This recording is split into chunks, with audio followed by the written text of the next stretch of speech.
अस्सलाम वालेकुम दोस्तों एक सिख भाई ने डॉक्टर जाकिर नायक से एक सवाल किया है गुरु नानक साहब के मुताबिक।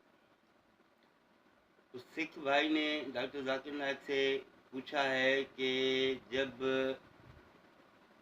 गुरु नानक साहब मक्का मदीना गए थे तो वो जब काबतुल्ला में सोए हुए थे तो उनके पांव काबतुल्ला की तरफ थे। तो वहाँ एक सफाई करने वाला जो बंदा था उसने देखा कि ये कौन काफिर है जो काबतुल्ला की तरफ पांव करके सोया हुआ है। तो वो गुस्से से आया और उसके पांव से पकड़ के उसके पांव को घुमा दिया।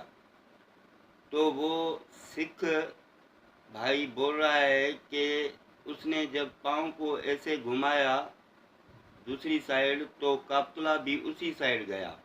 जिस तरह वो पांव घुमा रहा था उसी साइड काबतुल्ला जा रहा था। तो उस सफाई वाले बंदे ने कहा कि ये कोई वली है, कौन है, क्या मसला है। तो ये उससे पूछा डॉक्टर जाकिर नायक से कि ये कितने हद तक बात सही है।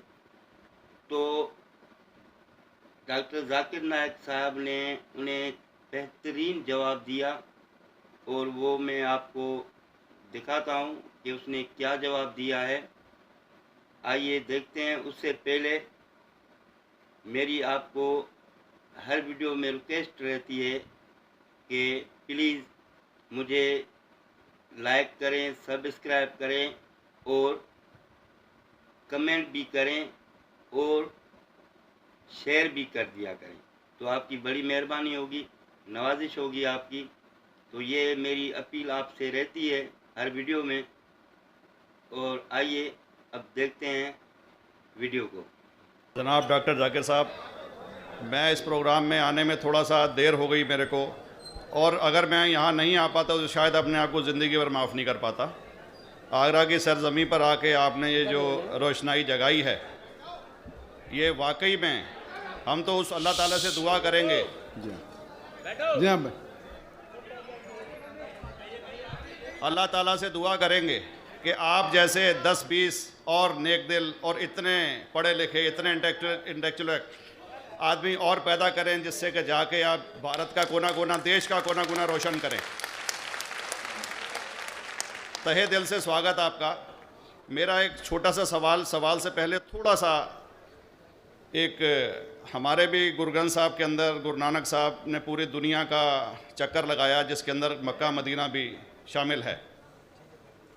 और जैसा कि एक सवाल इससे पहले हो चुका है कि गैर मुस्लिम जो है मक्का मदीना में अलाउड नहीं, या वहाँ का कैंटोनमेंट जो है अलाउ परमिशन नहीं देता।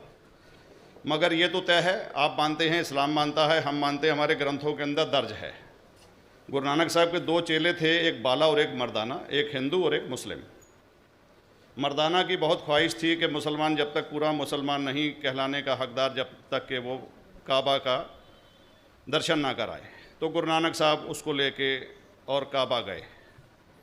हमारे ग्रंथ के अंदर जो दर्ज है कि जब वो वहाँ पहुँचे, उन दिनों बहुत लंबा ये किस्सा है, 1 साल लगता था, और वो रूट सारा उसका वर्णन है। और वहाँ जब मक्का जो मस्जिद के बाहर साथ ही एक दीवार थी, जहाँ पर के भारत के जो मुसलमान दर्शन करने जाते थे काबा के, वो उनको वहाँ ठहराया जाता था। वहाँ की देखभाल जो करता था वो मुल्ला जीवन करता था। जब गुरु नानक साहब अपने चेलों के साथ में वहाँ पर पड़े थे, तो सुबह जब मुल्ला जीवन वहाँ की सफाई करने के लिए आया, तो उसने देखा गुरु नानक साहब के जो पैर थे वो काबा की तरफ थे। वो गुस्से में चिल्लाया कि ये कौन काफिर है जो कि काबा की तरफ पैर करके पड़ा है, और उसने गुस्से के अंदर आके उनके पैरों को झटका दिया, दूसरी तरफ किया।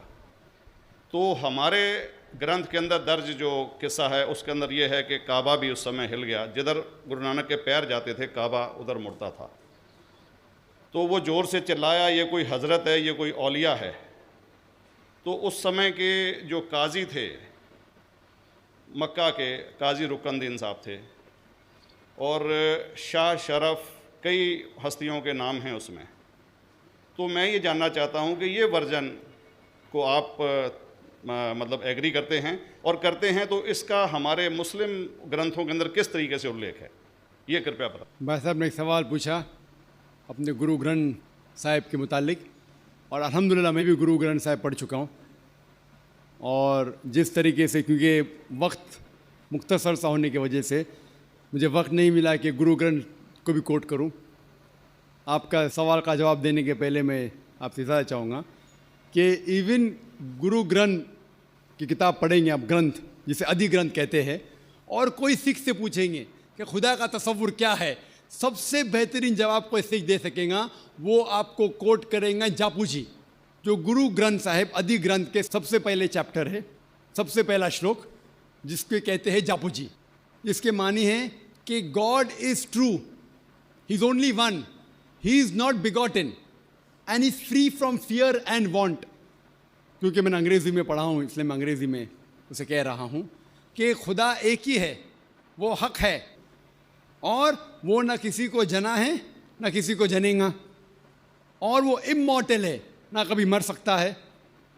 और इसको सिखिज्म में जो खुदा को कहते हैं Omkara, in manifest form he is Omkara, and unmanifest form he is एक ओमकारा।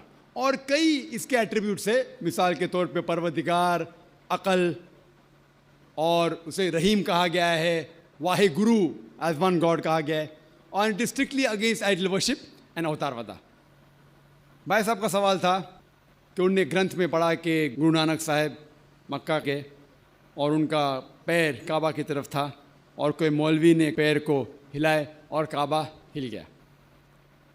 क्योंकि ये age of science and technology है, अगर कोई चीज़ जो किताब हज़ारों साल पहले लिखी गई है, 10,000 साल या 4,000 साल, तो शायद उसके बारे में हिस्टोरिकल रिकॉर्ड मिलना मुश्किल है। हालांकि इवन जीसस क्राइस्ट के बारे में 2,000 साल हिस्टोरिकल रिकॉर्ड है। क्योंकि सिखिज्म जो एकदम नया मज़हब है, जितने मज़ाहिब के मुकाबले हिंदुस्तान में नया है, कुछ सैकड़ों साल पहले 15th सेंचुरी में, towards the end of the 15th century, Guru Nanak साहब जो पंजाब के थे, ये मज़हब तो कायम हुआ हार्डली 400-500 या 400-500 साल।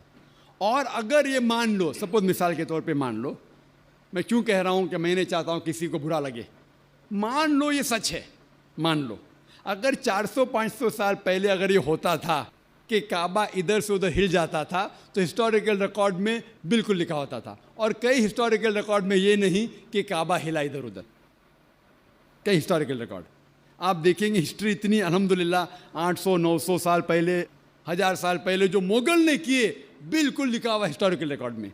तो ये कहना कि गुरु नानक साहब वहाँ गए और काबा हिल गया, ये बिल्कुल साइंस के खिलाफ है, क्योंकि साइंस में कोई भी रिकॉर्ड नहीं है, वहाँ के देश के रिकॉर्ड में कहीं भी नहीं कि काबा हिला। तो इसलिए हम कहते हैं कि हो सकता है ये गलती से किसने लिखा होगा, न कई किस्से कहानी। ये मैं तस्लीम करता हूँ कि गुरु ग्रंथ साहिब में कई चीज़ें सही है, हक की बात है, लेकिन ये तस्लीम करना कि काबा हिल गया, ये बिल्कुल साइंस के भी खिलाफ है, साइंस के खिलाफ है। और इस्लाम में भी ये नहीं है। लेकिन ये कहना कि कोई गैर मुस्लिम जा सकता है, मुमकिन है, चुपके से कोई गया तो हो सकता है,